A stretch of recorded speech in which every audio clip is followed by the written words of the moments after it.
receberem com paciência essas mensagens. Estratégia: interprete o isolamento e a raiva da voz como um apelo para ser incluída na vida social da empresa. Estruture a inclusão dela em reuniões sociais, de modo a que tenha que comparecer a elas regularmente durante um extenso período de tempo.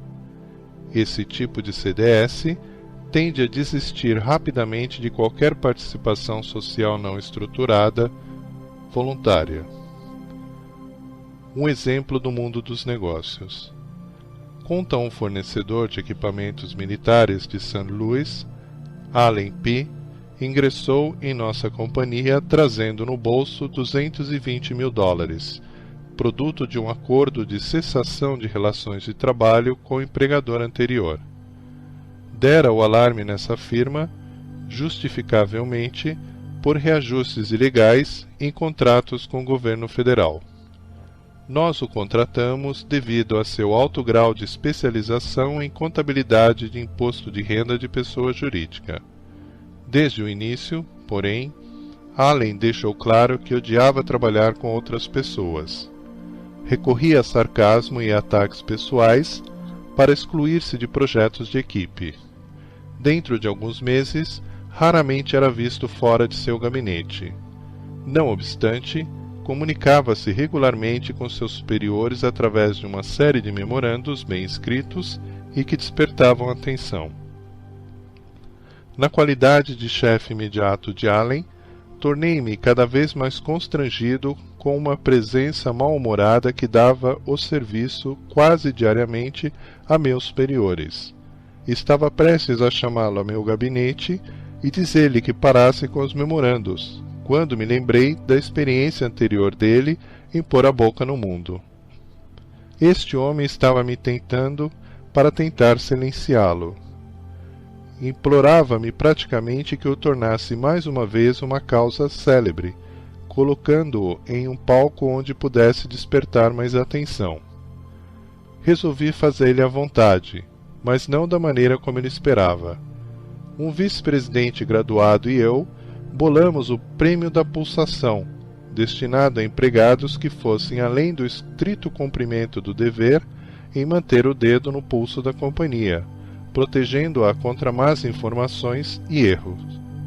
Desnecessário dizer que Allen foi nosso primeiro premiado, com o apropriado oba-oba na revista da companhia.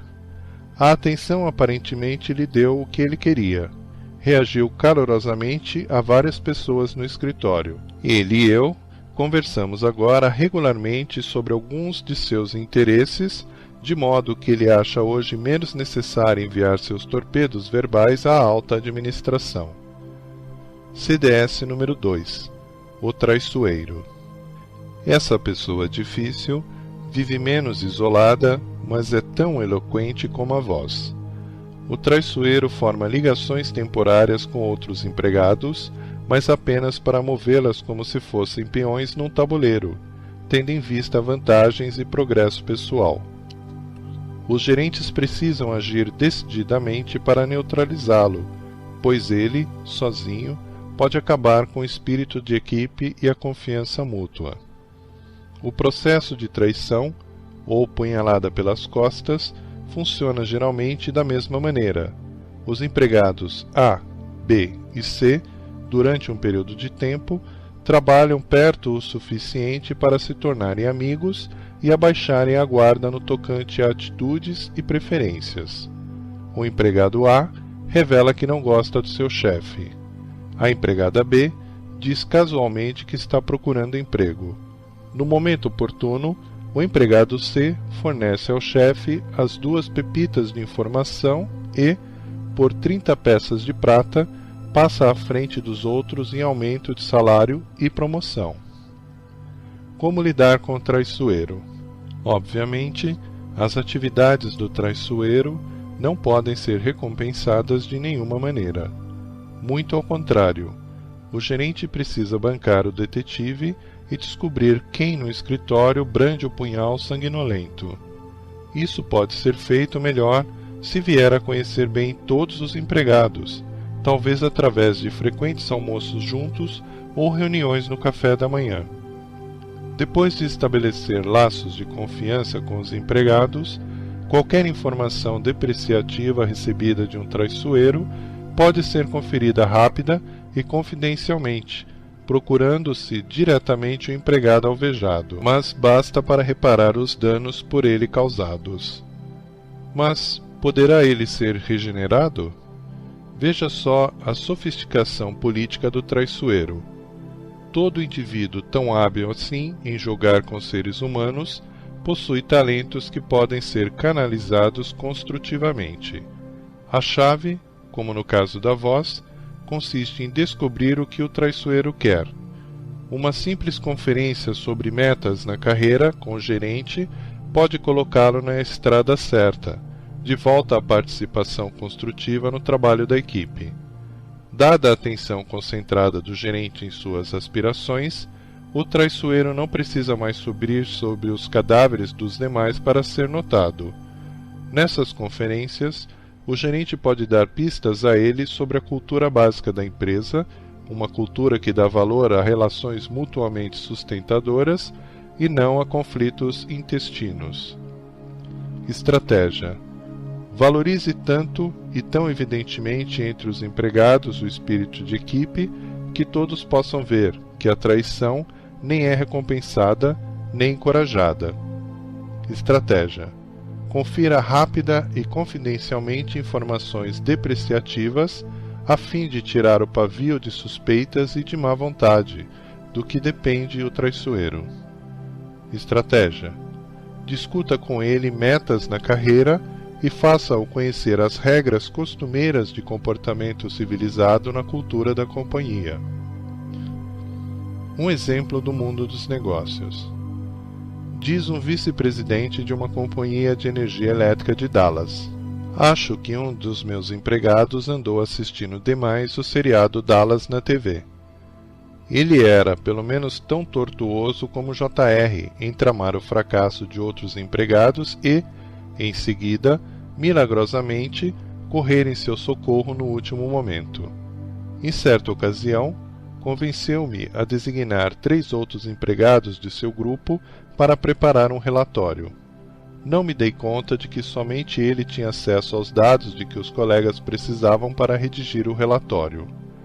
Ao chegar a data fatal, e quando eles não puderam entregar o trabalho, ele apresentou-se com o seu próprio relatório, que disse ter elaborado no último momento. Mas o ardil dele foi um tiro que saiu pela culatra. Em vez de elogiá-lo por ter salvo o mundo, li-lhe a nossa lei anti-motim, que prevê penalidades por ocultar dados de outros empregados. Passei a eles, para revisão, o relatório que me entregara. Com o correr do tempo, suas penas eriçadas se acalmaram e agora a equipe está funcionando suavemente.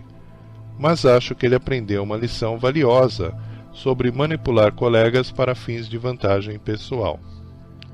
CDS número 3. O sim, mas... Essa pessoa difícil convive moderadamente com outros empregados, em geral na qualidade de seu porta-voz. O sim, mas... levanta objeções minúsculas até mesmo à tarefa mais simples. O sim, mas... parece conhecer sempre uma maneira melhor, um enfoque mais lógico, uma alternativa mais barata.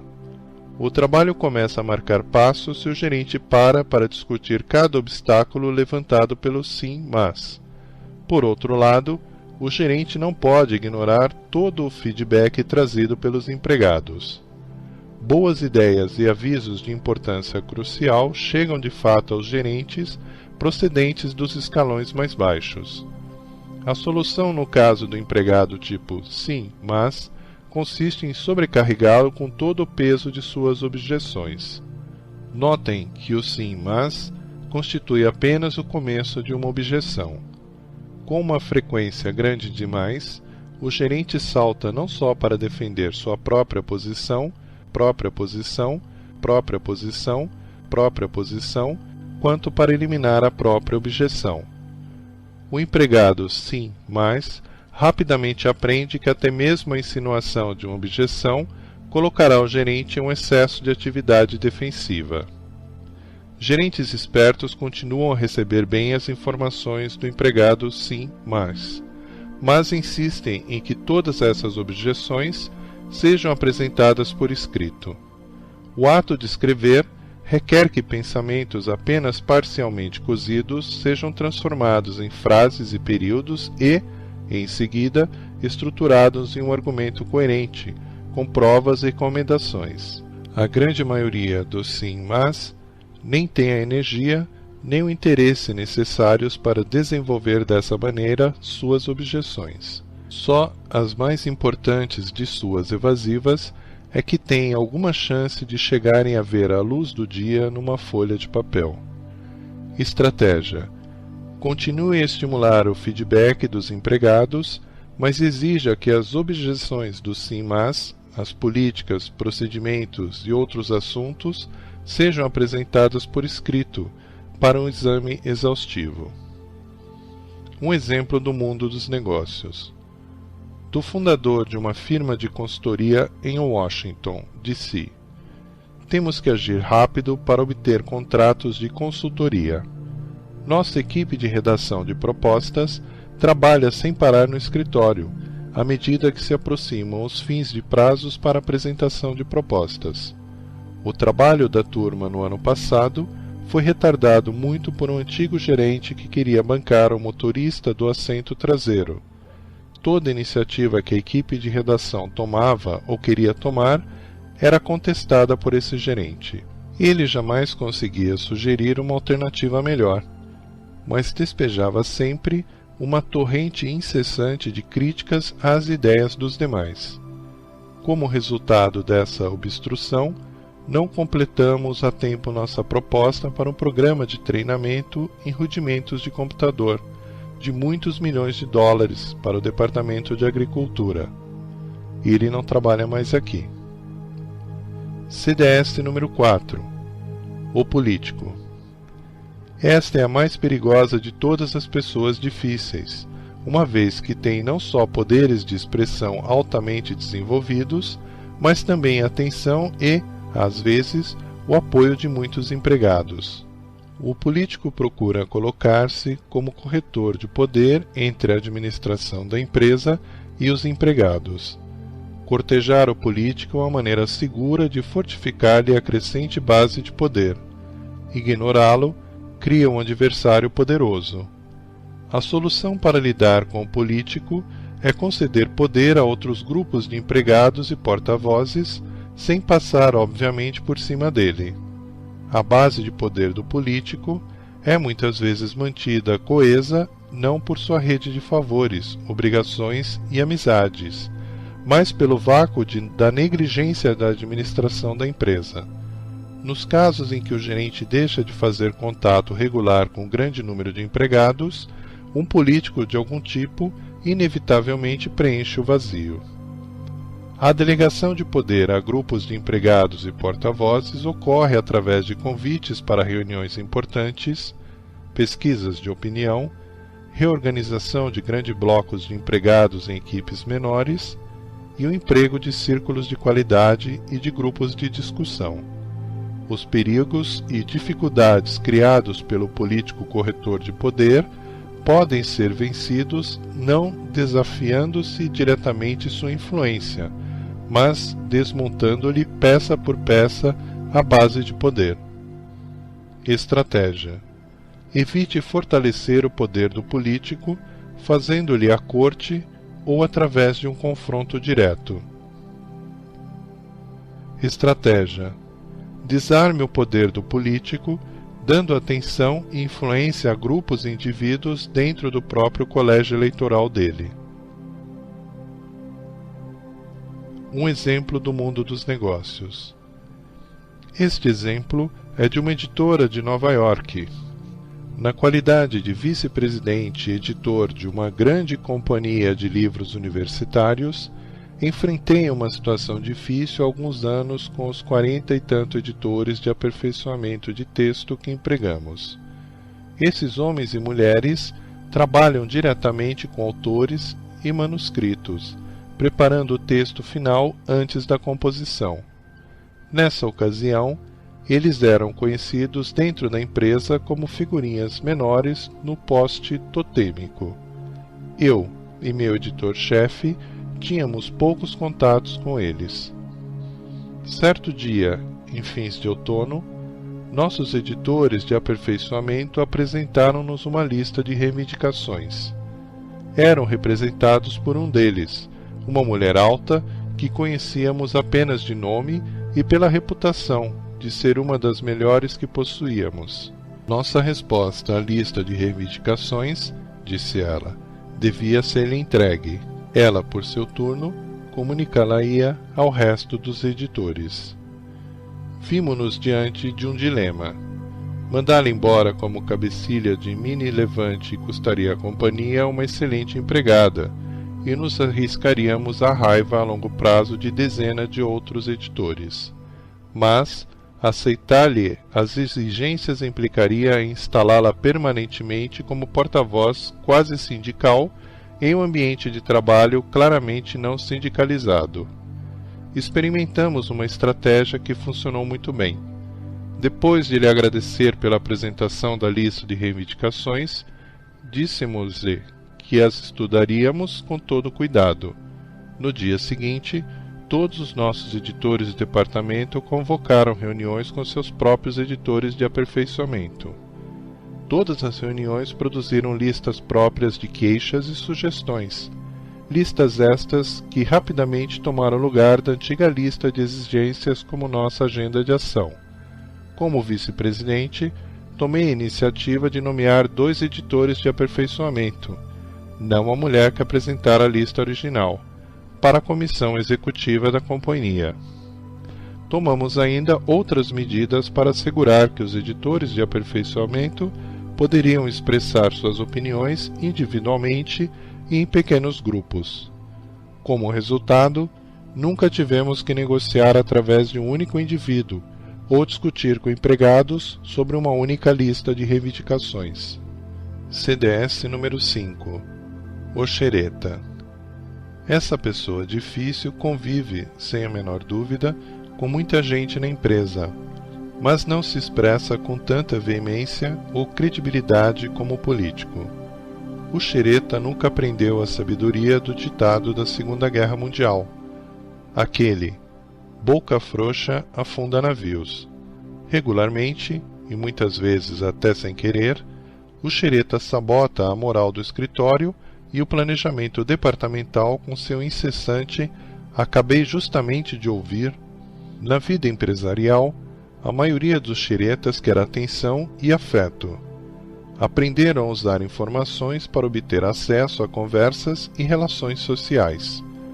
Quanto mais danosa a informação para os colegas ou para os projetos em andamento, maior seu valor para o xereta. Em alguns escritórios, a rota do xereta é fixa e suas visitas de fofocas ocorrem com a regularidade do carrinho que traz a merenda. Uma vez que procura com tal desespero aceitação social, as atividades do xereta podem ser reduzidas pelo poder dos relacionamentos. Como se verá no exemplo seguinte, o xereta deixa de fofocar quando descobre que relacionamentos importantes, tal como o relacionamento empregador-empregado, dependem de confiança mútua. Essa verdade pode ser comunicada a ele em uma curta conversa. Estratégia: torne o xereta consciente do dano que é praticado contra personalidades, projetos e planejamento quando informações vazam prematuramente ou de forma distorcida. Lembre-lhe a confiança depositada nele pela administração e como a confiança é importante para relacionamentos permanentes dentro da empresa. Um exemplo do mundo dos negócios. Do gerente de uma malharia da Filadélfia. Nosso negócio de produção de bonés, suéteres, meias e gravatas de malha é uma corrida numa montanha-russa todos os anos, dependendo dos padrões de compras das grandes lojas de departamento e do impacto da concorrência estrangeira. Estamos sempre contratando gente às pressas ou mandando gente embora. Mas nada conseguimos de nosso pessoal, contudo, se ele vive constantemente preocupado com os boatos de dispensas.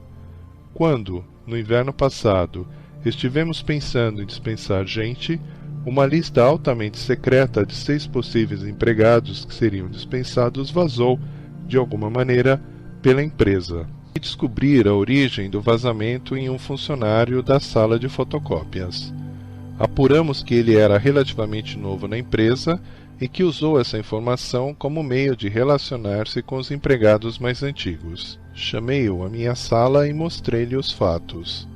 Em primeiro lugar, as dispensas não haviam sido necessárias afinal de contas.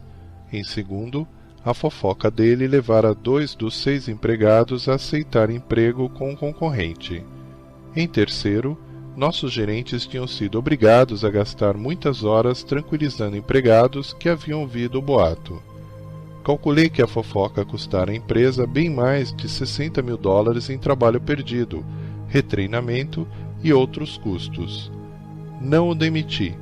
Ele agora compreende que mesmo empregos de baixo escalão na empresa, como o dele na sala de fotocópia, implicam um alto grau de confiança.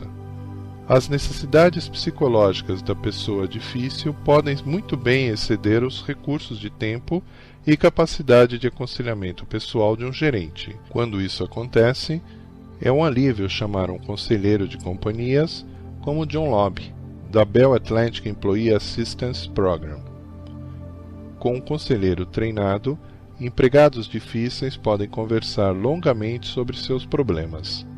Eles querem, realmente, um lugar para repensar verbalmente coisas que os incomodam, diz Lobby. Precisam de um lugar fora da estrutura normal. Poucas companhias, no entanto, fornecem apoio de aconselhamento pessoal intensivo. Lobby, por exemplo, proporciona aconselhamento a 8.000 empregados da Bell Atlantic. Gerentes e supervisores, chefes, diz Lobby, constituem ainda a primeira linha de defesa contra conflitos destrutivos. Como tal, tem que aprender a lidar com conflitos porque eles atrapalham a produção. CDS número 6. O cara do pavio curto. Essa pessoa difícil tem, em geral, uma faixa moderada de contatos sociais na empresa e capacidade de expressão razoavelmente bem desenvolvida. E Deus sabe que tem também temperamento forte. O pavio curto manipula colegas de trabalho e, às vezes, gerentes, com a ameaça perpétua de uma explosão de mau humor. Essa pessoa difícil descobriu cedo que a maioria das pessoas prefere evitar confrontações altamente emocionais. Mesmo os colegas que não se importam se ele explode prefeririam não se envolver em uma briga de berros. O pavio curto cria para si mesmo um confortável ambiente de trabalho, porque as pessoas afastam-se de seu caminho, dão descontos pelo que ele faz e evitam o bafo do dragão. A não ser que custeemos psicoterapia intensiva, não é provável que possamos mudar o estilo emocional básico do pavio curto. Mas podemos traçar uma linha à porta do escritório, proibindo essas explosões de raiva, da mesma maneira que não permitimos que alguém beba em serviço. O pavio curto pode ser aconselhado e levado a compreender que sua raiva incontrolável é a. Inteiramente imprópria para relações de trabalho e b. não vai lhe merecer um tratamento especial. O conselheiro de sua empresa pode ajudar, sugerindo uma maneira planejada de reduzir as explosões do pavio curto. Estratégia: não permita que pavio curto obtenha vantagens especiais com a ameaça de explosões de mau humor. Torne-o consciente do que funciona e não funciona em relações de negócios. Estabeleça um programa permanente para mudar-lhe o comportamento. Um exemplo do mundo dos negócios. De um gerente de nível médio de uma companhia de computação gráfica do sul da Califórnia. Eu não acreditava que a roda rangedora recebia graxa até que assumi um cargo de gerência aqui há 2 anos. Tenho sobre minhas ordens 22 programadores e treinadores e 21 deles são pessoas maravilhosas. Mas há também Roberta, também Roberta, também Roberta, também Roberta. Mais ou menos uma vez por mês, ela costuma abrir o berreiro no mais alto volume, numa explosão de mau humor por causa de algum problema no trabalho ou mal-entendidos. Aparentemente, vinha fazendo isso há 2 anos, antes de minha chegada à companhia. Fiquei espantado com o espaço que ela criara para si mesma com esse mau humor. As pessoas pensavam 2 vezes antes de pedir que fizesse alguma coisa, porque ela poderia explodir. O gerente anterior disse que raramente lhe criticava o trabalho, porque você sabe como ela pode ficar. Roberta conseguia apavorar todo o escritório. Na minha primeira semana como gerente, chamei-a ao gabinete, dei-lhe 3 trabalhos que sabia que ela não queria e chamei a atenção para alguns problemas em um programa COBOL que ela acabara de completar. Foi lindo. Ela explodiu como se fosse um geyser. Escutei-lhe toda a tirada. Quando ela esfriou, continuei no mesmo tom de voz, como se nada tivesse acontecido. Ela, finalmente, confusa, deixou o gabinete e fez bem o trabalho que lhe dei. Foram necessárias mais umas 2 experiências como essa, em um período de meses, para que Roberta aprendesse que suas explosões de raiva não eram mais importantes para mim do que um espirro. As únicas objeções que eu aceitaria seriam as que fossem feitas de maneira racional, civilizada. Para crédito dela, Roberta entendeu o argumento e vimos trabalhando bem juntos desde então. Podemos, talvez, não reagir em excesso ou não reagir absolutamente a uma explosão de raiva de um empregado. Conflito entre empregados, contudo, não devem ser ignorados. Eu costumava pensar que era melhor ignorar conflitos entre membros do pessoal, deixar que as coisas ficassem como estavam, que os envolvidos resolvessem entre si o assunto. Diz Fraser Duck, da Flint Hills Construction, de Atlanta. Descobri a duras penas que esse sistema não funciona. As pessoas frequentemente resolvem as coisas entre si e isso termina custando à companhia tempo, produtividade e, às vezes, bons empregados. Numerosas empresas instituíram controle de confrontos na estrutura de suas semanas de trabalho. John Davidson, vice-presidente da Sherry Lynn Incorporated, um fabricante de vestidos da Geórgia, explica o programa de sua companhia. Estávamos à procura de uma maneira de impedir conflitos certos e a encontramos. Esse sistema produziu realmente resultados. Na empresa de Davidson, 5 empregados, escolhidos aleatoriamente, participam de reuniões bissemanais com o diretor de pessoal, com Davidson ou com o dono da companhia, Saul Roberts. De antemão, os nomes dos empregados são anunciados, de modo que os outros na companhia podem entrar em contato com eles, fornecendo itens para a agenda da reunião. Diz Davidson, nós vimos os resultados disto. Na sua popular Management Letter, Mortimer R. Feinberg, Ph.D., discute a surpresa que a raiva causa no ambiente de trabalho. Você pode ter criado mecanismos de especialista para lidar com membros da família quando eles reagem em excesso, mas fica ainda perdido quando empregados agem dessa maneira, especialmente o seu melhor pessoal. Feinberg recomenda que, em primeiro lugar, devemos deixar que a raiva tenha livre expressão até o fim. Não interrompa enquanto o empregado está liberando o vapor acumulado. Dar vazão à raiva fará bem a ele ou a ela e aliviará o caráter de crise do momento. Além disso, continua Feinberg, demonstre que está escutando com toda a atenção. Nesses tipos de situação, o maior sinal de respeito à atenção sincera que você pode mostrar ao empregado é simplesmente ouvi-lo até o fim. CDS número 7. O mentiroso. Essa pessoa difícil queimou a maior parte de suas pontes sociais na empresa e tem relativamente pouca credibilidade quando fala aos companheiros. O que o mentiroso diz é imediatamente ignorado pelos demais, que lhe conhecem os costumes tortuosos. O mentiroso pode olhar a pessoa nos olhos e contar a patranha mais desavada. Onde está o relatório que deveria ser apresentado hoje? Entreguei minha cópia a processamento de texto e eles a perderam. Visitou a General Tire em sua viagem a Cincinnati? Tentei, mas os gerentes graduados estavam ocupados numa reunião.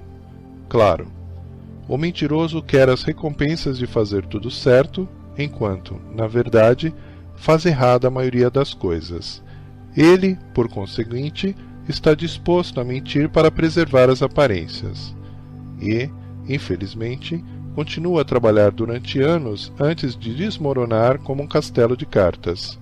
Colegas, mesmo quando descobrem que foram enganados, geralmente resmungam para si mesmos, em vez de o enfrentarem. Podem achar que será mera frustração tentar confrontar o mentiroso com a verdade.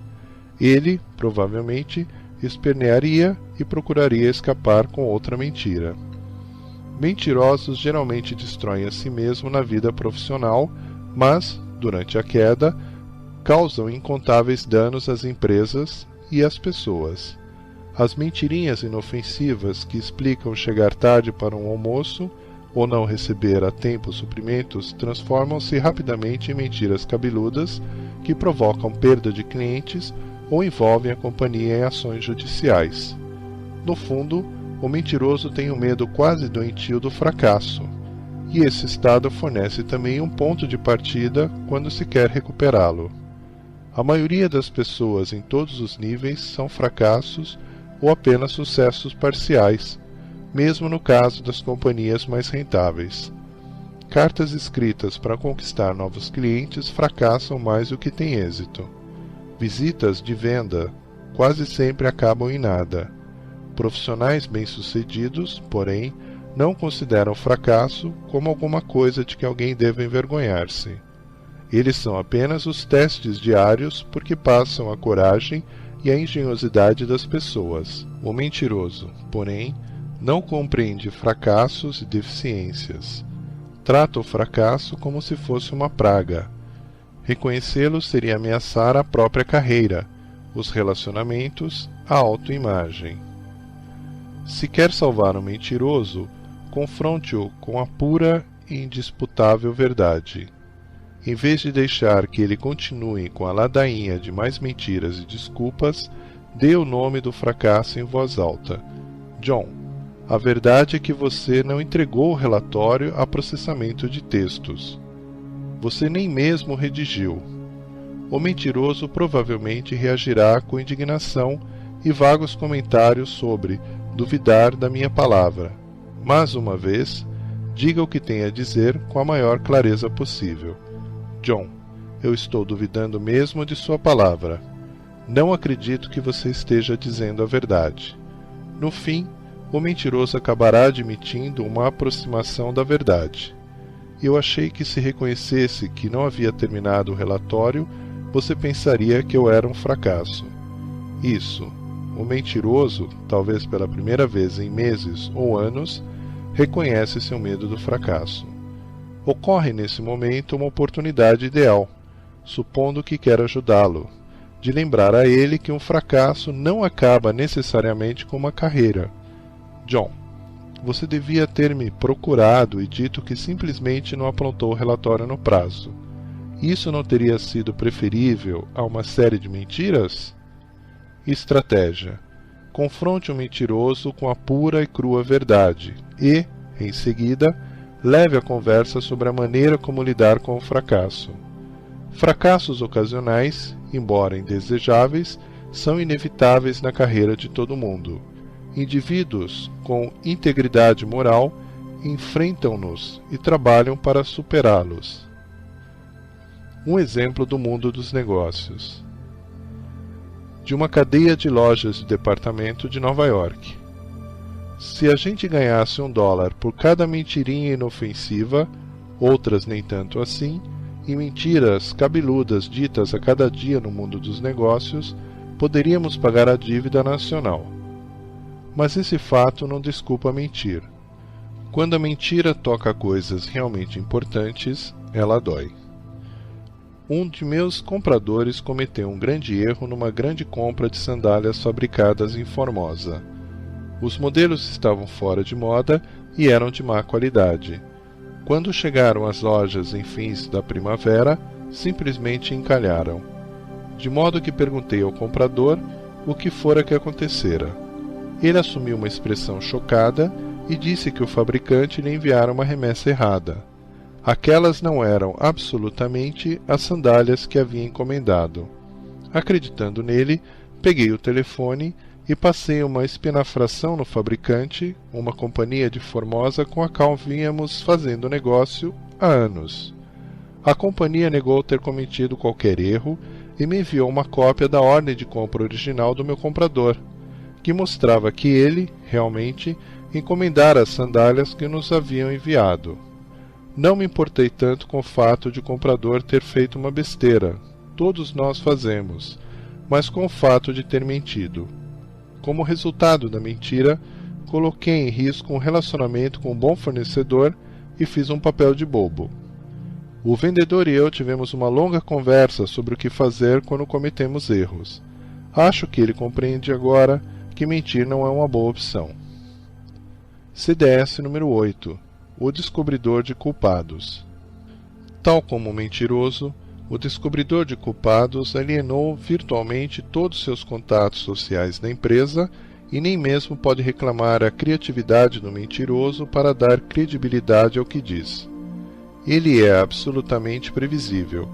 Diante de qualquer pergunta a respeito de suas declarações, atos ou responsabilidades, transfere a culpa para alguém, qualquer pessoa que esteja a seu alcance.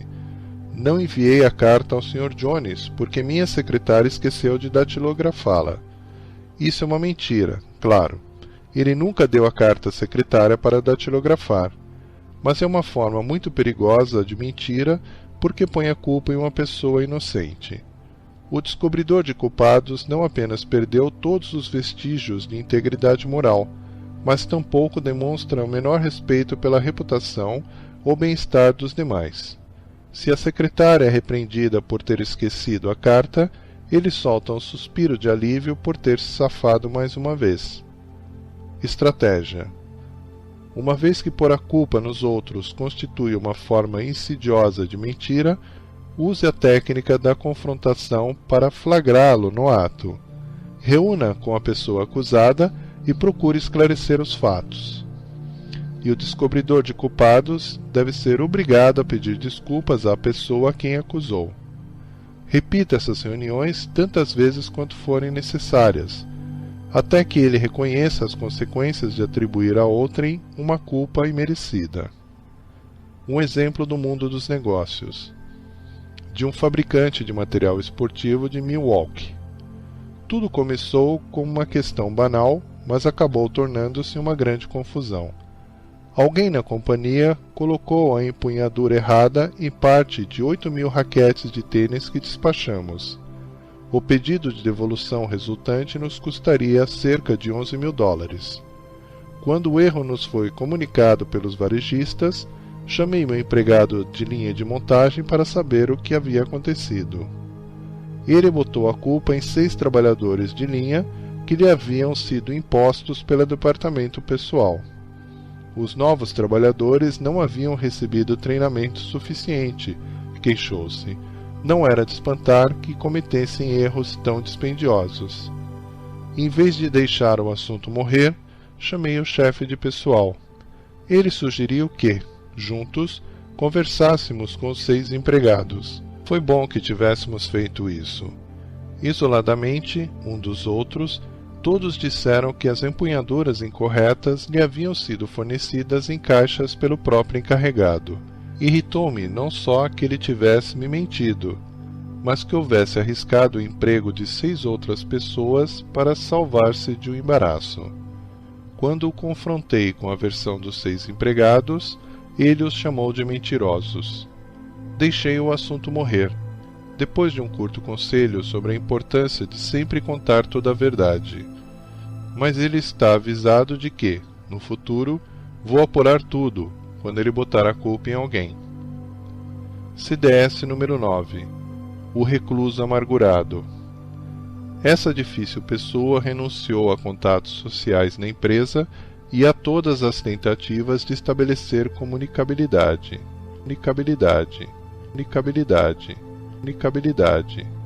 O recluso fica no seu escritório, fazendo tão pouca marola quanto possível, realizando o mínimo para conservar o emprego. Em uma forma silenciosa, mal-humorada, o recluso acredita que está se vingando da companhia por alguma ofensa insuportável, mas que não diz qual foi. Em alguns casos, houve realmente um motivo qualquer, talvez uma promoção ou um aumento de salários negados, que o levou a procurar um buraco onde se enfiar. Mas, muitas vezes, nem existe esse elemento catalisador. O recluso simplesmente decide odiar o trabalho, odiar os colegas e odiar a empresa. Em vez de pedir as contas, o recluso talvez faça uma carreira de realizar o mínimo possível e nada dizer. O recluso não é uma moça no baile esperando em vão que alguém a tire para dançar, e poucos dos métodos habituais de socializar empregados introvertidos funcionam no seu caso. Se convidado a fazer parte de uma comissão, ele esquecerá a maioria das reuniões ou se sentará calado no fundo da sala naquelas a que comparecer. Se convidado a almoçar por um gerente, conversará tão pouco quanto possível. Sim, gosto de minha sala. Sim, gosto de meus colegas. Tudo está ótimo. Romper a barreira do recluso requer energia e um bocado de criatividade de parte do gerente. Ele se considera um problema para a empresa e tira satisfação dos pequenos aborrecimentos e irritações que causa aos demais com sua resistência passiva. Acostuma-se a ser tratado como um problema e conhece bem os movimentos deste jogo. O desafio para o gerente consiste em desequilibrá-lo em seu joguinho. Em vez de tratá-lo como um caso problema, algum problema com você, Susan? O gerente pode trocar de papéis e tornar-se o problema. Susan, estou enfrentando um verdadeiro problema e preciso de sua ajuda. Atrair o recluso para a vida da empresa como solucionador de problemas, em vez de ser um problema, pode contribuir muito para restituir esse empregado a um papel útil. Um exemplo do mundo dos negócios. De uma agência postal em San Diego. As pessoas fazem piadas sobre trabalhar nos correios. De modo geral, meus funcionários trabalham duro e se orgulham de sistema que melhora a cada ano. A piada, no entanto, aplicava-se como uma luva a um funcionário que estava à espera de aposentadoria. Infelizmente, no caso dele, a aposentadoria ainda deveria demorar 13 anos. Ele vivia absolutamente entediado com o trabalho, mas não se demitiria por causa dos anos de antiguidade e dos benefícios. Costumávamos brincar com ele por causa de sua atitude apática, mas ele produzia um efeito negativo sobre todos nós, com sua expressão desanimada e atitudes de depressão. De tempos em tempos, o chefe dele dava-lhe trabalhos especiais, mas coisa alguma aparentemente conseguia interessá-lo. Ele era simplesmente uma pessoa infeliz, que ficava sentada no seu lugar como se fosse uma peça de mobília. Nós éramos obrigados a ignorá-lo se queríamos manter um pouco de esprit de corps entre nós. Esse impasse teve um final feliz quando o novo chefe lhe deu o título de quebrador de galhos do turno diurno. Ele realmente se acendia todo quando procurávamos com algum problema particular e ele era realmente capaz de solucioná-lo. Acho que ele simplesmente queria se sentir necessário. Às vezes os empregados se fecham por razões que têm mais a ver com a maneira como você está dirigindo uma reunião do que com seus traços de personalidade, diz John Bray, presidente da The Forum Corporation de Boston. Bray refere-se à tendência inconsciente de alguns gerentes de dominar arrogantemente a discussão. Robert Bailes, professor de psicologia da Universidade de Harvard, observa que empregados calados frequentemente acham que não conseguiriam dizer coisa alguma. Seu grupo provavelmente inclui grande variedade de tipos de personalidade: dominante, submisso, cordial, hostil. Grandes faladores competem uns com os outros, como adversários numa luta greco-romana. Não espere que pessoas submissas insistam em dar suas opiniões em contato com grandes faladores. Quando o conflito está prestes a explodir, como a pessoa difícil, os sinais seguintes lhe dizem que ele está esquentando. Emoção demais ligada a tópicos aparentemente banais. Olhos ou olhares que mudam rapidamente. Chamar nomes ou fazer ataques pessoais. Ameaças implícitas ou manifestas. Expressões de pânico, grande irritação ou desespero. Repetição desnecessária do mesmo assunto. Esforço óbvio para formar aliados e um partido de oposição sobre um problema. Próprio de humor cortante e sarcasmo. Os sinais seguintes indicam que as partes envolvidas estão procurando evitar conflitos potenciais. Relutância em discutir qualquer coisa, salvo tópicos seguros. Acordo prematuro apenas para manter a paz. Deixar que outros tomem a iniciativa. Silêncio de parte de indivíduos habitualmente tagarelas. Incapacidade de passar aos passos lógicos seguintes. Má vontade em compartilhar informações. Olhares de quem sabe das coisas e deixas não verbais. Reciclagem de velhas ideias. CDS número 10. O mártir silencioso. Essa difícil pessoa é encontrada no outro lado do espectro social em que se situa o recluso amargurado. Tal como o recluso, o mártir silencioso tem pouco a dizer, mas seus atos falam muito para uma grande plateia na empresa. O mártir silencioso é o infeliz empregado transferido, o gerente rebaixado, o chefe remanejado. Poucos falam da situação em que se encontram, embora implicitamente convidem todos a presenciar suas manifestações de raiva contra a empresa. Esses atos assumem numerosas formas, incluindo pequenas sabotagens de equipamento ou normas da empresa, violações flagrantes de suas políticas básicas, evidente falta de respeito pela chefia e zombaria silenciosa dos motivos e esforços dos outros empregados. O mártir silencioso resolveu imolar-se em chamas e quer uma plateia tão numerosa quanto possível. Suas razões variam de pura vingança a uma forma sutil de autoafirmação. Calcula que sua queda possa revelar aos demais empregados o lado negativo de suas vidas profissionais. Eles vão ver que eu tinha razão o tempo todo. É a implicação do que fazem. Ele é uma das pessoas mais perigosas para a companhia porque não tem nada a perder. Sem esperança de reconhecimento ou promoção, ele não vê razão para não introduzir um vírus ou dois num programa de computador, esquecer de retransmitir mensagens importantes ou abusar de contas de representação ou licenças para tratamento de saúde. Nem tenta desencorajar outros descontentes na empresa de seguir os seus exemplos. Os gerentes têm que agir decisivamente para isolar ou monitorar os mártires silenciosos. Esses descontentes produzem uma influência quase cancerígena sobre os demais trabalhadores. Se mandá-lo embora não constitui opção viável, ele deve ser colocado em ambiente de trabalho altamente estruturado, onde possa produzir pouco dano a longo prazo para a companhia. Ele, por exemplo, poderia ser designado para uma missão de levantamento de pessoal, mas não para a sala de computadores, para um pequeno trabalho de análise, mas não para uma função de planejamento, para uma tarefa monitorada de produção, mas não para controle de qualidade. Estratégia: defenda a companhia e seus funcionários do mártir silencioso, isolando-o em missões altamente organizadas e cuidadosamente fiscalizadas. Um exemplo do mundo dos negócios. De uma fábrica de tintas de Delaware.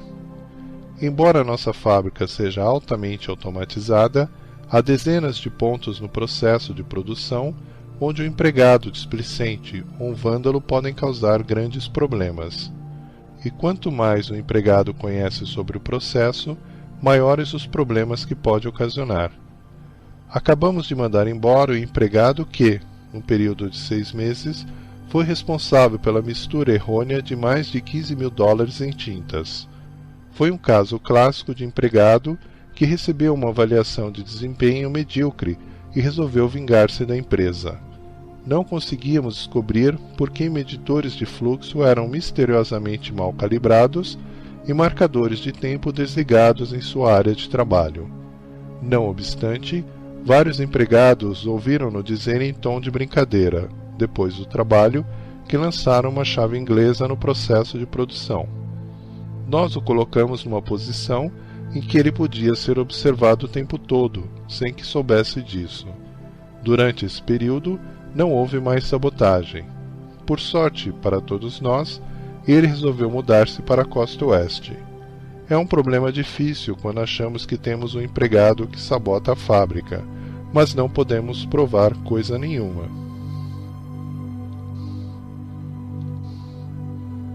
Pasta 5. Capítulo 5. Vencendo em situações difíceis. Pessoas difíceis nunca são tão irritantes como quando estão ansiosas, sob fogo cerrado ou sob atenção. Neste capítulo, discutiremos como evitar explosões e atingir metas empresariais durante avaliações de desempenho, entrevistas, reuniões disciplinares e sessões de dispensa e saída. A avaliação de desempenho. São boas as possibilidades de que você vai comunicar notícias nada agradáveis a pessoas difíceis durante a avaliação de desempenho na empresa.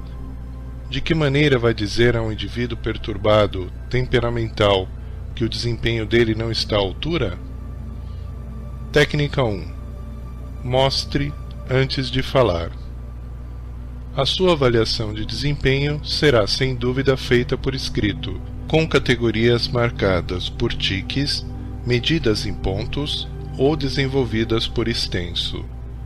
Numerosos gerentes cometem o erro de dar verbalmente más notícias, olho no olho com a pessoa difícil, em vez de deixar que números falem por si. Compare as duas avaliações de desempenho seguintes envolvendo um gerente e Cal, um tipo solitário, hostil, que trabalha na empresa. Versão oral. Gerente: Cal, tenho que avisá-lo de que você está muito abaixo dos níveis adequados de desempenho em 5 categorias importantes: relações de trabalho, que não melhoraram desde a última revisão há um trimestre com seu chefe; administração do tempo, você continua a chegar atrasado e aparentemente sai mais cedo sem permissão. Cal, interrompendo-o zangado: eu não vou ficar sentado aqui repassando uma coisa que aconteceu há meses. Começa a confrontação. Versão mostre. Gerente: Cal, completei sua avaliação de desempenho referente a esse trimestre e a coisa está assim. Entrega a Cal uma cópia da avaliação e lhe dá tempo de digeri-la. Gerente: o que é que você vê aí que acha que devemos discutir? Esta abertura passa a Cal o papel de iniciar a discussão. Neste último método, o gerente desfruta de 2 vantagens. Em primeiro lugar, Cal pode olhar para um pedaço de papel enquanto recebe uma notícia.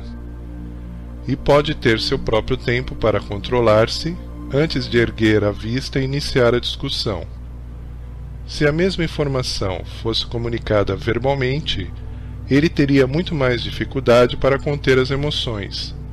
Um relâmpago de raiva, o desapontamento ou a humilhação poderiam deflagrar uma tirada apaixonada.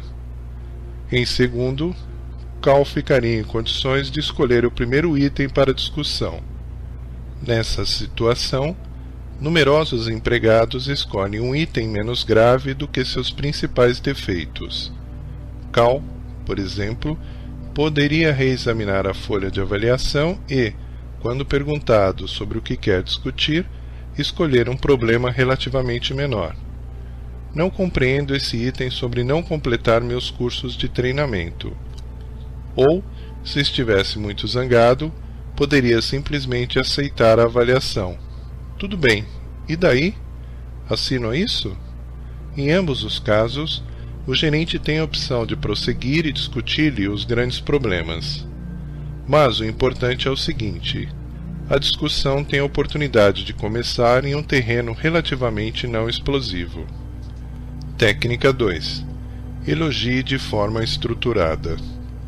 Empregados que enfrentam avaliações de desempenho medíocres não são idiotas e não gostam de ser insultados pelo sanduíche de más notícias. Notícias humilhantes entre declarações de encorajamento insinceras. Que bom ver você, Alice. Eis aqui as 18 razões por que estamos pensando em mandá-la embora. Tenha um bom dia. Reconhecemos que há grande mérito em iniciar avaliações de desempenho difíceis com elogios e encorajamento, nos casos possíveis. Um feedback positivo fornece proteção contra a confrontação potencial. Mas o elogio perde eficácia se parece uma armação para o negócio real de avaliação de desempenho. Mesmo que o grosso da sessão seja gasto com problemas e não com progressos, pode-se estabelecer um clima interpessoal vantajoso com a escolha de cuidadosas palavras iniciais de elogio. Não. Antes de começarmos, Cole, quero dizer que você mostrou algum progresso em... Mas, Cal, esta avaliação de desempenho divide-se em 3 partes. Eu gostaria de começar discutindo áreas em que você está fazendo bons progressos. Em seguida, passaremos às áreas problema e concluiremos com o estabelecimento de metas para o próximo trimestre. Quando o feedback positivo é assim lastreado na avaliação, o empregado não se sente manipulado. Em consequência, melhora muito a possibilidade de que a discussão seja construtiva e não hostil. A entrevista. Você está desesperado para contratar mais um empregado para a equipe de redação de propostas. Alguém que conheça editoração eletrônica de frente para trás, de trás para frente, pelo direito e pelo avesso. Em jogo há um grande contrato. A entrevista de seleção que organizou, porém, está indo mal. O candidato ao emprego é uma pessoa difícil e nervosa. Mas, nessa altura, você contrataria o próprio Gengis Khan para poder botar na mesa a proposta. O candidato simplesmente não se abre nem fala. O que, diabo, está acontecendo de errado? Diante de um candidato caladão ou socialmente tímido, o gerente pode, inconscientemente, tentar facilitar a entrevista, fazendo perguntas do tipo sim, não. Você já trabalhou com o programa Ventura 2.0? Conhece o PageMaker? O candidato, nesses casos, precisa responder com uma única sílaba. Dessa maneira, o gerente jamais descobre muita coisa sobre as atitudes no trabalho ou sobre a personalidade do candidato. Técnica 3.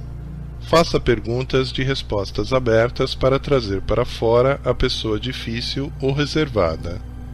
Vejamos abaixo 10 perguntas experimentadas e comprovadas que não produzirão como resposta apenas um mero grunhido. 1. Fale-me sobre algum desafio que enfrentou em seu emprego anterior. 2. De que modo você gosta de ser dirigido? 3. Em que ponto da carreira você pretende estar dentro de 1 ano? 3 anos, etc. 4. Que tipos de pessoas o irritam em situações de trabalho? 5. De que modo se comporta sob a pressão de prazos fatais? 6. Que tipos de trabalho lhe dão mais satisfação? 7. Conte o que gostou e não gostou no seu último emprego. 8. O que para você é mais importante em sua vida profissional? 9. O que pode você oferecer imediatamente a essa companhia depois de ser contratado? 10. Que perícias ou habilidades podemos ajudá-lo a desenvolver? A sessão disciplinar. Nos casos de gerência que têm horror a confrontações emocionais, a sessão disciplinar pode ser uma experiência penosa. Não há nada de engraçado em dizer a uma pessoa que ele ou ela está abaixo do padrão. As reações a uma notícia dessas podem variar de protestos a insultos e lágrimas. A chave para tornar suportáveis as entrevistas disciplinares consiste em desmontar o roteiro redigido em detalhes por pessoas difíceis no curso de sua vida. A coisa se passa mais ou menos assim na cabeça dessa gente. O gerente, vice-diretor da escola, pais, etc., vai me chamar ao escritório. Vou me sentar em frente à mesa dele e ouvir as acusações feitas contra mim. Em seguida, vou dizer a ele o que penso. Esse roteiro mental foi provavelmente representado dezenas de vezes pela pessoa difícil. O gerente que, inocentemente, topa esse roteiro, coloca-se na linha de frente para receber a carga muito tempo acumulada de raiva e frustração. Ou, como nos disse um diretor de pessoal de Michigan, quando empregados começam a choramingar, tenho às vezes vontade de dizer: eu não sou seu pai, isto aqui é negócio. Técnica 4. Desmonte o longo roteiro mental do empregado, intitulado Metendo-me em Frias, da seguinte maneira: encontrando-se com ele no lugar inesperado, a sala do empregado, uma mesa de almoço privativa, etc. Escolher um lugar em comum para uma sessão disciplinar pode mudar atitudes e resultados. Trazendo uma pessoa extra. Quando as circunstâncias permitem, você pode destacar a importância da sessão disciplinar simplesmente convidando para ela mais uma pessoa, seu assistente, talvez, ou o chefe direto do empregado. Escolhendo com cuidado a hora do dia. As sessões imediatamente depois do almoço tendem a ser muito mais mansas, menos emocionais, do que as que acontecem nas ocasiões de alta energia, das 9 às 11 da manhã, ou de alta tensão, das 3 às 5 da tarde. Término das relações de emprego. O jogo acabou. Você submeteu a papelada necessária, recebeu a aprovação da alta administração e o empregado difícil já é quase história. Neste momento, você só tem mesmo que dizer a ele. É sempre arriscado lidar com pessoas difíceis quando elas nada têm a perder, como no momento em que são mandadas embora. Mais de um gerente teve as orelhas escaldadas por insultos pessoais, acusações estapafúrdias e obscenidades memoráveis. Por que arriscar-se a isso? Dando a notícia de demissão no tempo apropriado, você pode evitar o trauma de ataques verbais e ajudar o empregado demitido a conservar um pouco de dignidade. Técnica 5. Apresente a comunicação inicial de demissão, ou qualquer má notícia importante, em forma escrita e em tom formal, apropriadamente e respeitoso. Providencie para que a comunicação chegue no momento em que o empregado possa lê-la e reagir a ela privativamente. Seria uma imbecilidade, por exemplo, colocar a notícia de demissão na caixa de correio do empregado às 10 da manhã. É melhor esperar até pouco antes da hora dele encerrar o expediente. Técnica 6. Esteja disponível para uma conversa, mas não imediatamente disponível. Escolha a hora da notícia, de modo que o empregado não possa invadir-lhe o gabinete para dizer na cara o que pensa. Não se trata de um ato covarde. É uma técnica prudente de administração que o protege e dá ao empregado demitido tempo de esfriar um pouco. A entrevista de saída. De modo geral, pessoas difíceis mudam mais de emprego do que os demais empregados. Nas entrevistas de saída, por conseguinte, é provável que você trate com pessoas que não se encaixam na cultura da empresa, que não aprovaram no trabalho e que têm pouca razão para se mostrarem cooperativas. Conseguir que esses empregados lhe forneçam informações valiosas requer tato e criatividade. Até mesmo o entrevistado mais birrento pode ser capaz de lançar luz valiosa sobre problemas internos, procedimentos e conflitos de personalidade na empresa. A arte consiste em motivar os empregados que vão embora a contar como veem essas situações. Técnica 7. Trate esses empregados como se fossem figuras da realeza. Em vez de realizar a entrevista de saída no cubículo menos atraente disponível, faça isso em um gabinete executivo ou numa sala de reuniões. Café e refrigerantes podem ser apropriados na ocasião. Até mesmo o investimento de tempo e dinheiro em almoço pode render dividendos informativos para a companhia da parte de empregados que têm muito a contar. Técnica 8. Escolha um entrevistador de saída não ameaçador e que não tenha estado diretamente envolvido na vida de trabalho do empregado. Nas empresas americanas, uma percentagem surpreendentemente alta de entrevistas de saída são conduzidas por gerentes e chefes bem próximos dos deveres específicos e interações de pessoal do empregado que vai embora. Essas entrevistas são dispendiosas para a empresa e produzem mais calor do que luz. Velhos argumentos voltam à tona e pouca informação é compartilhada ou registrada. Por conseguinte, é melhor escolher uma terceira parte, objetiva, neutra, que possa ouvir de forma não inibidora e não judicante o empregado que sai. Técnica 9. Assegure a confidencialidade fornecendo ao entrevistado uma declaração escrita de como informações compartilhadas serão tratadas pela empresa. Lembre-se, este é um empregado que, por uma razão qualquer, resolveu deixar a companhia. Deve-se esperar que ele confie na garantia verbal de confidencialidade de um empregado da empresa que talvez não conheça bem?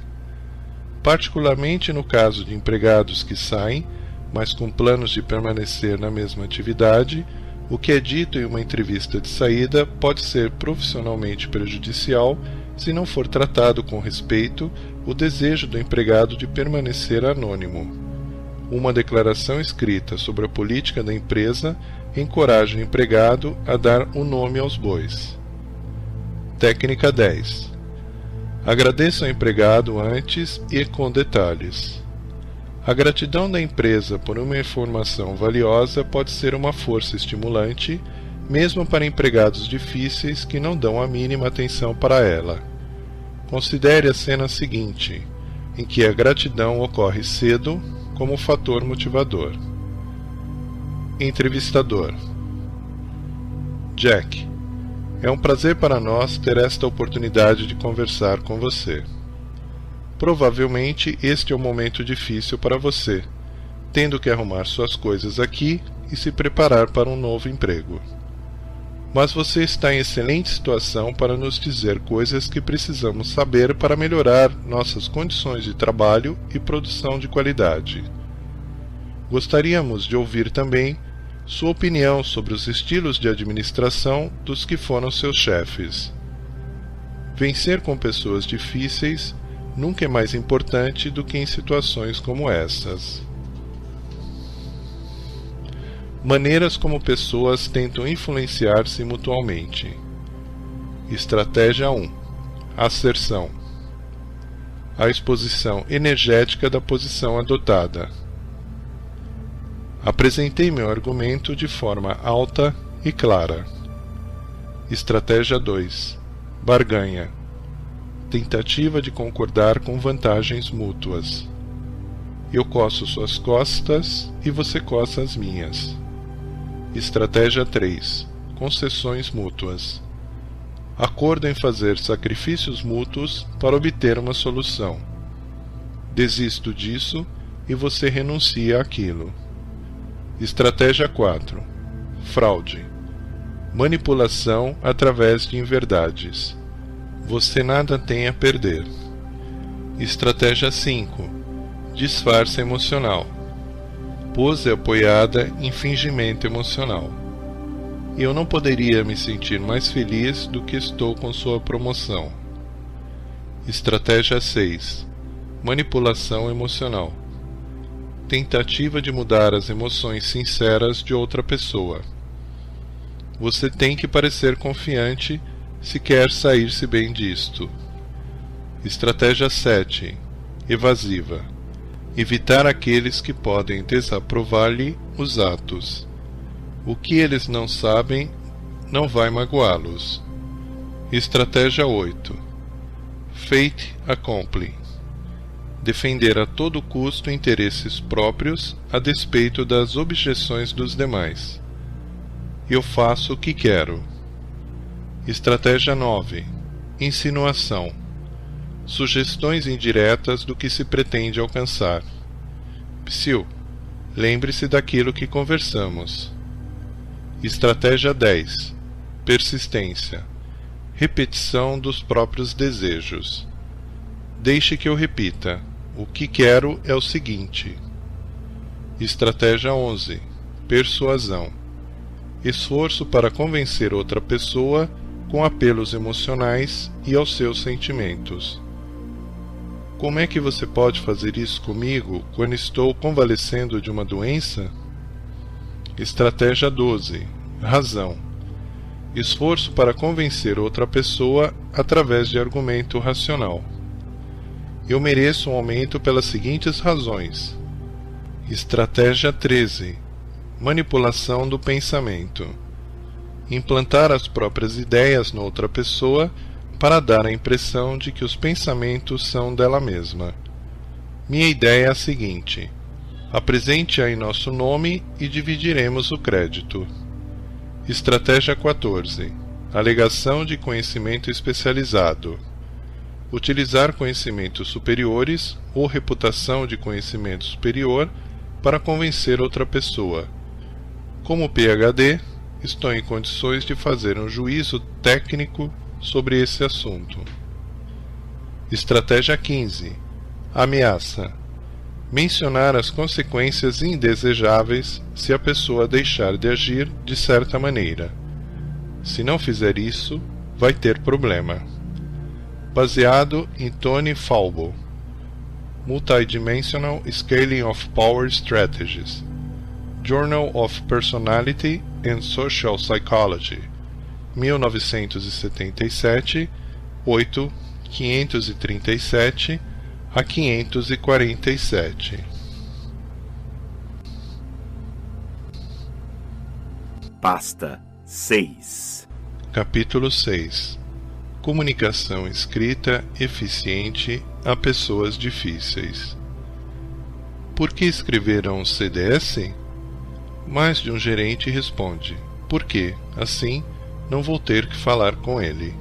Embora cartas e memorandos não possam e não devam substituir a interação pessoal com pessoas difíceis, essas formas de comunicação apresentam claras vantagens.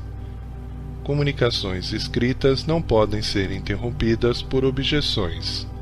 Cartas e memorandos dizem ao que vieram, o que quer que o destinatário pense deles. A comunicação escrita pode ser tranquila, de uma maneira que a comunicação oral geralmente não é.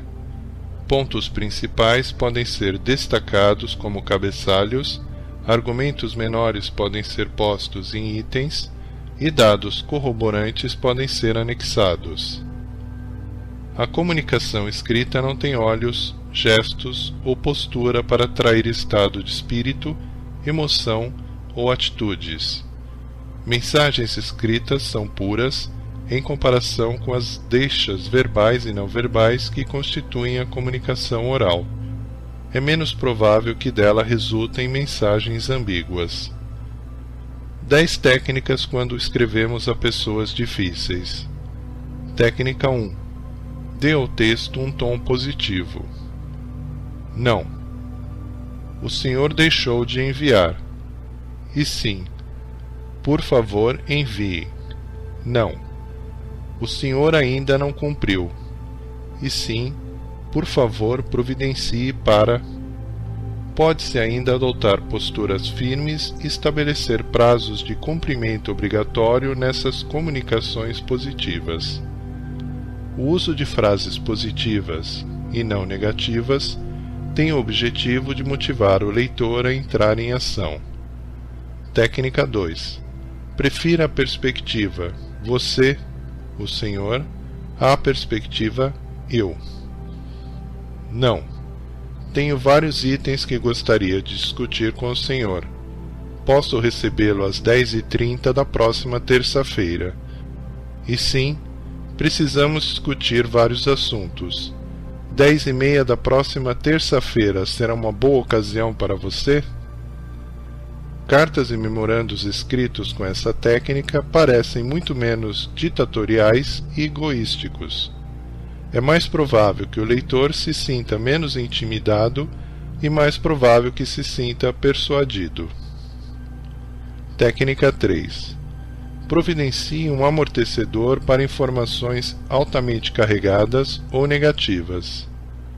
Não. Seu relatório sobre despesas foi rejeitado devido à confirmação insuficiente de ter se alojado em... E sim, com acréscimo do amortecedor, a companhia está atualmente operando de acordo com um novo conjunto de diretrizes sobre a apresentação de contas de despesas. Talvez o senhor não as tenha visto quando apresentou sua última conta de despesas, que sou obrigado a lhe devolver para mais informações sobre despesas com hospedagem. Técnica 4. Não dê justificações de notícias negativas, se essas justificações servem apenas para intensificar a frustração ou desapontamento do leitor. Não. De uma rejeição de crédito solicitado. Sua solicitação de um Gold Card não foi aprovada. Nossa análise de sua história de crédito mostra vários saldos em descoberto em estabelecimentos locais e impostos atrasados no valor de $4.324. Note que um indeferimento polido teria sido suficiente. O pleitante não quer ler uma lista de lavanderia de problemas de crédito. E sim, muito obrigado por sua solicitação de um Gold Card. Lamentamos, porém, que depois de termos estudado sua situação de crédito, não podemos fornecer o cartão neste momento. Se desejar informações adicionais sobre essa decisão, telefone, por favor, para 389-2893. Quando esses problemas de crédito forem resolvidos, receberemos com prazer seu novo pedido. Técnica 5. Conclua as comunicações escritas com instruções específicas sobre o que o destinatário deve fazer. Não. Última frase em um memorando de repreensão.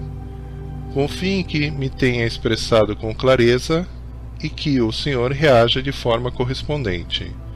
E sim, última frase em um memorando de repreensão. Por favor, providencie agora para corrigir as condições de trabalho inseguras mencionadas acima em seu setor. Quando os consertos forem concluídos, telefone-me para a inspeção. Leitores, particularmente os que são classificados como pessoas difíceis, têm uma capacidade espantosa de ignorar o óbvio ao fim de cartas e memorandos. Esses leitores precisam e frequentemente querem que você lhes diga claramente qual vai ser a sua agenda. Técnica 6. Divida suas recomendações de ação em itens separados ou numerados. Não, ao fim de um longo memorando. Em resumo, a administração exige que o senhor compareça a um seminário de 3 dias sobre desenvolvimento de liderança, reúna-se regularmente com Ken Foster para avaliar mudanças em seu estilo de administração e lidere grupos de estudo com comparecimento de seus funcionários e gerentes graduados sobre o melhoramento da moral em sua unidade de trabalho. e sim, ao fim de um longo memorando. Em resumo, a alta administração requer que o senhor compareça a um seminário de 3 dias sobre desenvolvimento de liderança, encontre-se regularmente com Ken Foster para avaliar mudanças em seu estilo de administração e lidere grupos de estudo com comparecimento de funcionários e gerentes graduados sobre o melhoramento da moral de sua unidade de trabalho. Uma série de instruções, pontos ou recomendações pode perder-se facilmente, a menos que seja disposta com clareza. Use o recurso de itens separados se não há uma ordem de prioridade. Se há intenção de estabelecer prioridades, utilize números. Técnica 7. Mantenha curtas e diretas as frases de importância crucial. Não, de uma carta. Você pode compreender, Barry, como foi embaraçoso para a companhia o que você fez e quanto trabalho nos deu para tentar restabelecer a reputação da companhia junto aos clientes, particularmente com aqueles que fizeram encomendas baseados nas informações incorretas que você lhes forneceu. Note como os pontos importantes quase que se perdem na selva de palavras. E sim, da mesma carta, Barry, o que você fez embaraçou a companhia. Com grandes despesas, estamos tentando restabelecer nossa reputação junto a clientes que você serviu tão mal. Observe a regra seguinte na redação comercial. A metade diz 2 vezes mais. Técnica 8. Use o nome da pessoa para personalizar e destacar partes de sua mensagem. Impessoal. Por favor, fale com Janet Thompson, ramal 298, para informações sobre possíveis expositores na próxima convenção. Pessoal. Jack. Por favor, ligue para Janet Thompson, ramal 298, para obter informações sobre possíveis expositores na próxima convenção. Particularmente em comunicações de má notícias, o uso do nome do leitor pode dar um toque de interesse e companheirismo, sem enfraquecer a mensagem em si. Técnica 9. Utilize a dupla assinatura para reforçar a mensagem. Note bem a força desse fechamento cordial ao fim de uma carta contendo instruções rigorosas. Sinceramente, Alma R. Derwent, diretora de operações, e Robert A. Smith, vice-presidente executivo. 2 assinaturas anunciam ao leitor, em tom alto e claro, que se trata de assunto sério. Em consequência, a mensagem não precisa ser transmitida de modo tão categórico como poderia ser necessário com uma única assinatura. Técnica 10. Abstenha-se de dizer ao leitor como ele se sente. E ele talvez não se sinta assim, absolutamente. Não, em um memorando com más notícias. Posso imaginar como você deve sentir-se desapontado ao receber essa notícia, Bárbara. Você, provavelmente, pensa que seu trabalho no projeto não foi absolutamente apreciado. E sim, omita simplesmente essas frases. Você pode expressar seus sentimentos, mas não se arrogar o direito de expressar os do leitor. 5 memorandos, cartas a pessoas difíceis, sobre situações difíceis. Após a primeira carta, todos os demais exemplos são formatados como memorandos. Os textos desses memorandos, porém, podem servir também como textos de carta. Exemplo número 1.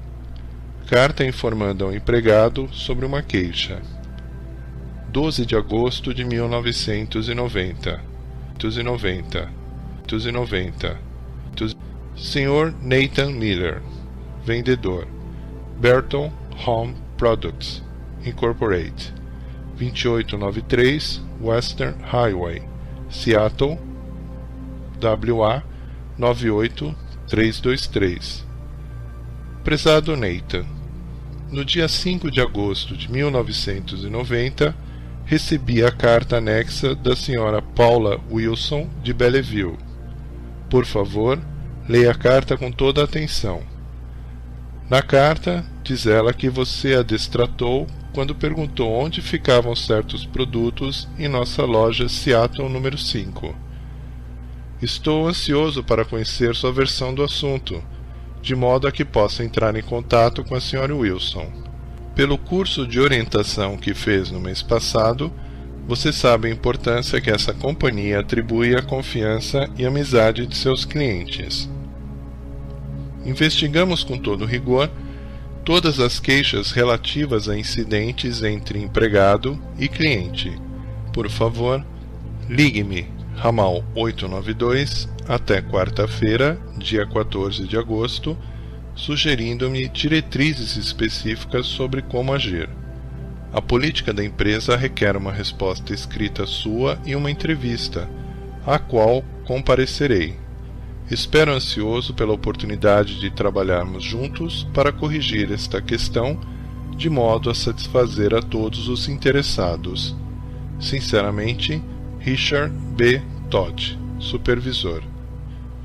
Exemplo número 2. Memorando sobre reorganização de grupo. Para todos os empregados, Unidade C. D. Robert Allen, Gerente Geral.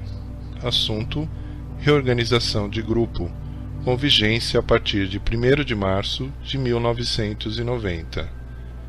Conforme discuti com todos vocês em nossa reunião de 1º de fevereiro, a alta administração vem estudando um plano de reorganização da Unidade C.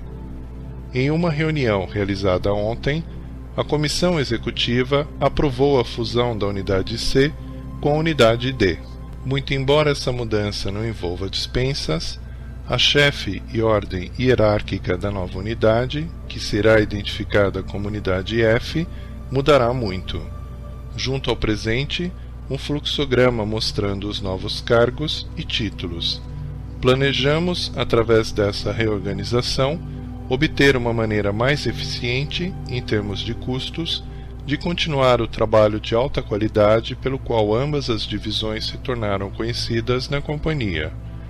Na sexta-feira, dia 19 de fevereiro, haverá uma reunião no Salão de Conferências A, quando serão discutidos os muitos ajustamentos tornados necessários por esta fusão. Entre mentes, peço que entre em contato comigo, ramal 982, se eu puder ser útil para esclarecer preocupações ou responder a perguntas individuais. Exemplo número 3. Memorando recusando sugestão de empregado. Para Bud Forrest, Diretor de Publicidade. D. Rita Wendt, Vice-Presidente. Assunto: resposta a seu memorando de 6 de janeiro de 1990. Data: 8 de janeiro de 1990. Pensei muito em sua sugestão de um pacote promocional revisado para acompanhar o projeto TR-8A. Embora acredite que sua proposta contém muitos pontos fortes, sou obrigado a recusá-la por razões orçamentárias. Mas voltaremos a nos encontrar no início do próximo ano fiscal, a fim de reexaminá-la.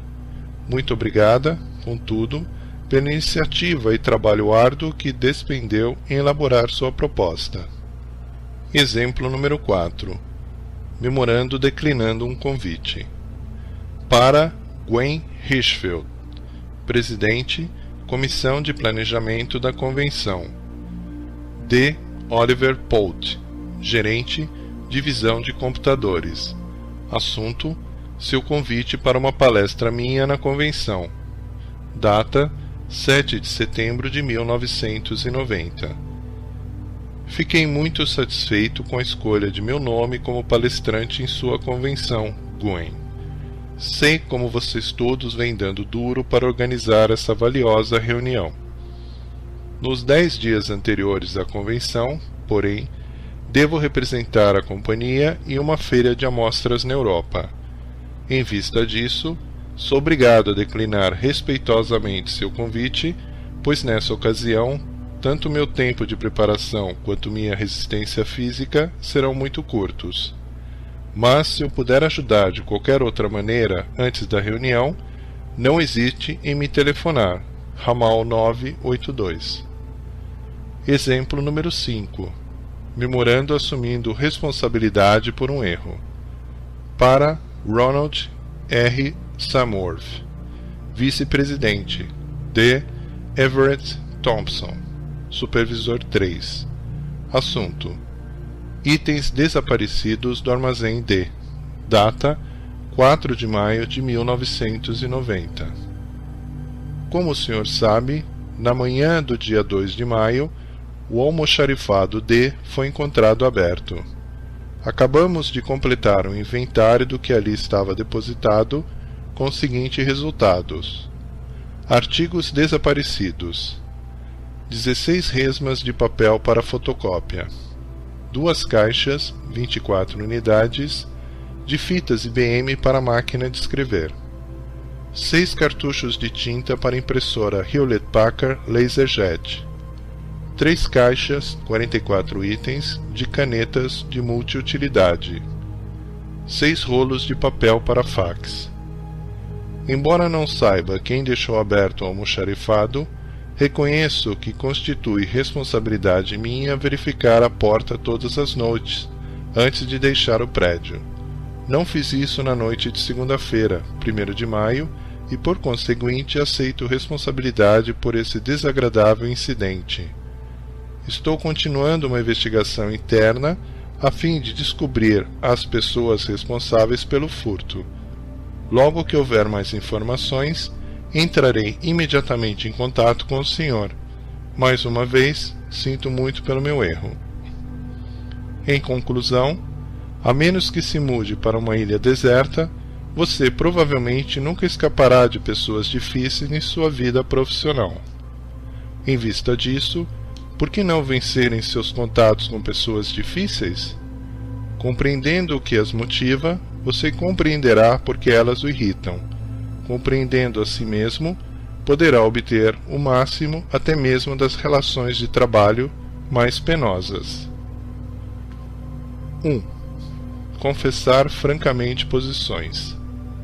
Sim, não acho que sua proposta vá dar certo. Por quê? Não. Sua proposta pode encontrar alguns problemas com a alta administração. Você sabe como são aqueles caras. 2.